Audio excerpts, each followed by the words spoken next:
దగ్గర ఉంటే అద్భుతమైనటువంటి ఫలితాలు పర్యవేక్షణ అన్నీ ఉంటాయని చెప్పి సెలవిచ్చిన విషయం మన అందరికి కూడా తెలిసిందే.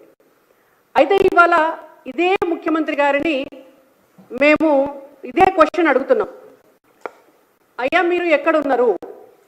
విద్యాశాఖ మంత్రి గారు మీరు ఎక్కడున్నారు? రేవంత్ రెడ్డి గారు ఈనాటి వరకు 15 నెలలుగా ఒక్కసారన్నా కూడా విద్యాశాఖ పైన రివ్యూ ఎందుకు చేయలేదు? ఇవాళ తెలంగాణలో ఉన్నటువంటి Kakatiya university, Satavahana university, Palamuru university, Telangana university, Mahatma Gandhi university, ఈ 5 యూనివర్సిటీల పరిధిలో ఉన్నటువంటి డిగ్రీ పరీక్షలు ఎందుకైతే లేవు తెలంగాణలో? 1,00,000 మంది విద్యార్థుల భవిష్యత్తుని మీరు గాలికి ఎందుకు వదిలేసిండ్రు అని భారతీయ జనతా పార్టీ తరఫున మేము అడుగుతున్నాం. ముఖ్యమంత్రి గారు మీరు చెప్పాలా, ఇవాళ 1,00,000 మంది విద్యార్థుల భవిష్యత్ అంటే మీకు ఎందుకు లెక్క లేకుండా అయింది? తెలంగాణ రాష్ట్రం ఏదో అత్యద్భుతంగా ప్రగతి పదంలో ముందుకు పోతున్నట్టు మీ అందానికి అందాల పోటీలు పెట్టుంది.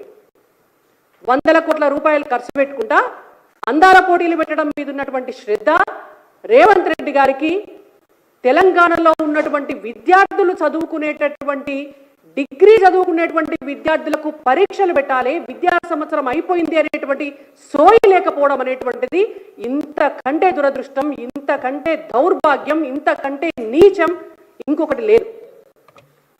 ఎక్కడన్నా ఉమ్మడి ఆంధ్రప్రదేశ్లో కూడా ఇంత అధ్వాన్నమైనటువంటి పరిస్థితి ఎన్నడూ కూడా లేదు.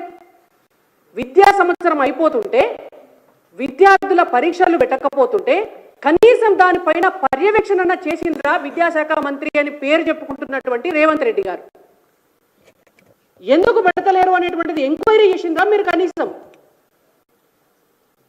ఏప్రిల్ నెల అయిపోయి మే నెల మొదలైతుంటే ఇప్పటి వరకు కూడా డిగ్రీ పిల్లలకు 5 యూనివర్సిటీల పరిధిలో పరీక్షలు జరగకపోతే వాళ్ళ పరీక్షలు ఎప్పుడు పెడతారు? వాళ్ళ పరీక్ష ఫలితాలు ఎప్పుడు దిద్దుతారు? వాళ్ళకు ఆ పేపర్లు దిద్ది ఫలితాలు ఎప్పుడు ఇస్తారు?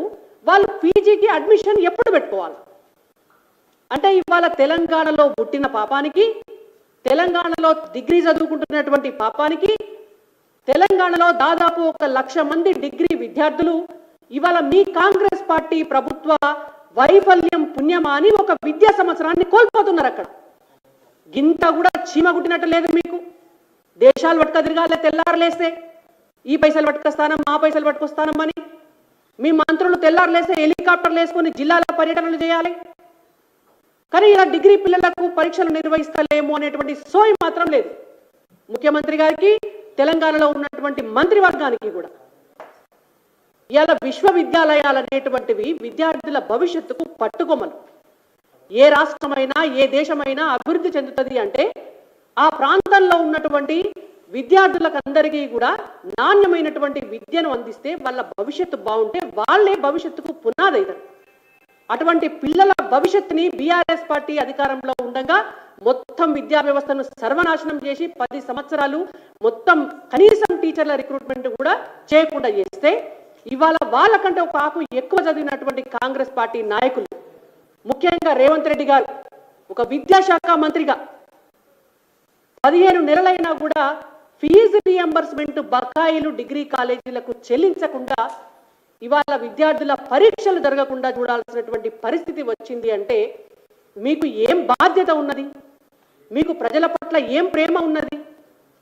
మీకు తెలంగాణ పట్ల ఏమి నైతికత ఉన్నది అనేటువంటిది మేము అడుగుతున్నాం. మీకు ఓటేసి పాపం చేసినారా తెలంగాణ ప్రజలు? డిగ్రీ కాలేజీలకు బీఆర్ఎస్ పార్టీ అధికారంలో ఉండగా 3 సంవత్సరాల పాటు ఫీజు రీఎంబర్స్మెంట్ చెల్లించకుండా వాళ్ళే కొట్టింది. వాళ్ళ తర్వాత అధికారంలోకి వచ్చినటువంటి కాంగ్రెస్ పార్టీ ఎన్నికల సమయాల్లో మేనిఫెస్టో ఒకటి రిలీజ్ చేసినారు. ఆ మేనిఫెస్టోలో చాలా క్లియర్గా చెప్పినారు, మేము అధికారంలోకి రాగానే పాత రీఎంబర్స్మెంట్ పైసలన్నీ చెల్లిస్తాం, 3 నెలలకు ఒక్కసారి రీఎంబర్స్మెంట్ పైసలు కాలేజీలకు ఇస్తాం, ఇంకా అవకాశం ఉంటే నెలకోసారి ఫీజు రీఎంబర్స్మెంట్ పైసలు ఇచ్చేస్తాం, మిమ్మల్ని అందరినీ కూడా కడుపులో పెట్టుకొని కాపాడుకుంటామని. సిగ్గులేదు మీకు కొంచెం కూడా? పెద్ద అంబర్పేటల మీటింగ్ పెట్టి వీళ్ళు చెప్తే సరిపోదని ఒక తీస్మార్కాన్ని ఢిల్లీలోకి వెళ్ళి రాహుల్ గాంధీ గారిని తీసుకొచ్చి ఆయనతోటి ప్రైవేట్ కాలేజీ యాజమాన్యాలను కూర్చుండబెట్టి మీ ఫీజు రీఎంబర్స్మెంట్ పైసలన్నీ మేము ఇప్పిస్తాం, మీ కళాశాలలన్నింటినీ కూడా మేము వృద్ధిలోకి తీసుకొస్తామని చెప్పి దొంగ మాటలు చెప్పి ఓట్లు వేయించుకున్నారు. అంతకంటే ముందు ఉత్తమ్ కుమార్ రెడ్డి గారు పిసిసి చీఫ్గా ఉన్నప్పుడు ఏకంగా వీళ్ళందరినీ ఢిల్లీ దోల్కపోయి బీఆర్ఎస్ పార్టీ మొత్తం దుంపనాశనం చేస్తుంది తెలంగాణ రాష్ట్రాన్ని, మేమైతే మీకు ఎప్పటికీ అండగానే ఉంటాం, భవిష్యత్తులో మాకు అవకాశం ఇవ్వండి అని చెప్పి ఢిల్లీకి దొలకపోయి రాహుల్ గాంధీ గారిని అక్కడో పాలు కల్పించారు. ఇవాళ తీరా అధికారంలోకి వచ్చిన తర్వాత గతంలో ఉన్నటువంటి బీఆర్ఎస్ పార్టీ మొత్తం అపలపాలు చేసింది కాబట్టి ఇలా మాకు శాతనైతే లేదంటే చేత కాకపోతే దిగిపోండి. మీకు చేత కాకపోతే, మీకు ప్రభుత్వాన్ని నడప చేత కాకపోతే, మీకు తెలంగాణలో ఉన్నటువంటి విద్యా వ్యవస్థను గాడిన పెట్ట చేత కాకపోతే, మీకు పిల్లలకు పరీక్షలు పెట్టేటటువంటి చేత కాకపోతే దిగిపోండి గవర్నమెంట్లోకి వెళ్ళి. ఈ విద్యాశాఖను నడపడం నా చేత కాదు అని రేవంత్ రెడ్డి గారు మీరు ఒప్పుకొని ఎవరైనా చదువుకున్న వాళ్ళు ఉంటే వాళ్ళకి విద్యాశాఖను అప్పచెప్పరు. మీ పార్టీలో చదువుకున్న వాళ్ళు లేరా? మీ పార్టీలో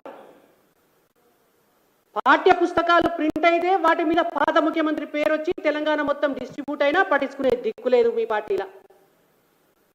ఇవాళ పిల్లలకు పరీక్షలు పెట్టకపోతే కనీసం ఎందుకు పరీక్షలు పెడతలేరు అనేటువంటి విషయాన్ని మీద చర్చ పెట్టేటటువంటి దిక్కులేదు ఈ ప్రభుత్వంలో.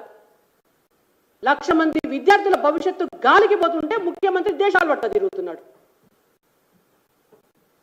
ఇదేనా మీరు చేసేటటువంటి ప్రజాపాలన? ఇదేనా మీరు తీసుకొచ్చేటటువంటి మార్పు?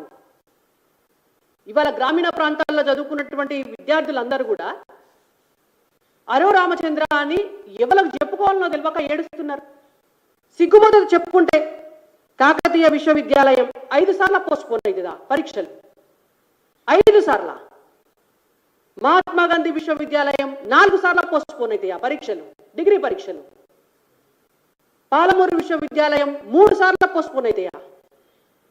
శాతవాహన విశ్వవిద్యాలయం 4 సార్లు పోస్ట్పోన్ అవుతాయా? తెలంగాణ విశ్వవిద్యాలయం 4 సార్లు. ఇంకా ఏం తెలియదు. అసలు ఈ పరీక్షలు పెడతారో తెలియదు, పెట్టారో తెలియదు. రేపొద్దున పిల్లలు పీజీ చదువుకుంటారో చదువుకోరో కూడా తెలియదు. మొత్తం డిగ్రీ కాలేజీలకు గవర్నమెంట్ కట్టాల్సినటువంటి పైసలెన్నో చెబితే నవ్వుతారు ఎవరన్నా. 650 కోట్లు తిప్పి కొడితే 650 కోట్ల రూపాయలు ప్రభుత్వం దగ్గర లేవా? అందాల పోటీలు పెట్టి తలగబెడుతున్నారు కదా. అది బంద్ చేసి ఆ పైసలు డిగ్రీ కాలేజీలకు ఫీజు రియంబర్స్మెంట్కి పెట్టు. మీ మంత్రులందరూ కూడా హెలికాప్టర్లు వేసుకొని జిల్లాల పంటి పోతున్నారు కదా. ఆ తిరుగుడు బంద్ చేసి, ఆ ఖర్చు బంద్ చేసి ఆ పైసలు డిగ్రీ కాలేజీల రియంబర్స్మెంట్ కట్టండి. ముఖ్యమంత్రి గారు విదేశాలకు పోయినప్పుడల్లా 50 కోట్లు 100 కోట్లు ఖర్చు అవుతున్నాయి కదా. అవి బంద్ చేసి ఆ డిగ్రీ కాలేజీ పిల్లలకు పైసలు కట్టు. లిక్కర్ మీద బొచ్చర పైసలు వస్తున్నాయి కదా నెల నెలకు. వేరే ఖర్చులు బంద్ చేసి డిగ్రీ కాలేజీ పిల్లలకు రియంబర్స్మెంట్ కట్టండి. గింత కూడా బాధ్యత లేని ముఖ్యమంత్రి గారు విద్యాశాఖ మంత్రి పదవిని ఇమ్మీడియట్గా ఇంకెవరికన్నా అప్పగించాలా, డిగ్రీ పరీక్షలు వెంటనే నిర్వహించాలని చెప్పి భారతీయ జనతా పార్టీగా మేము డిమాండ్ చేస్తున్నాం.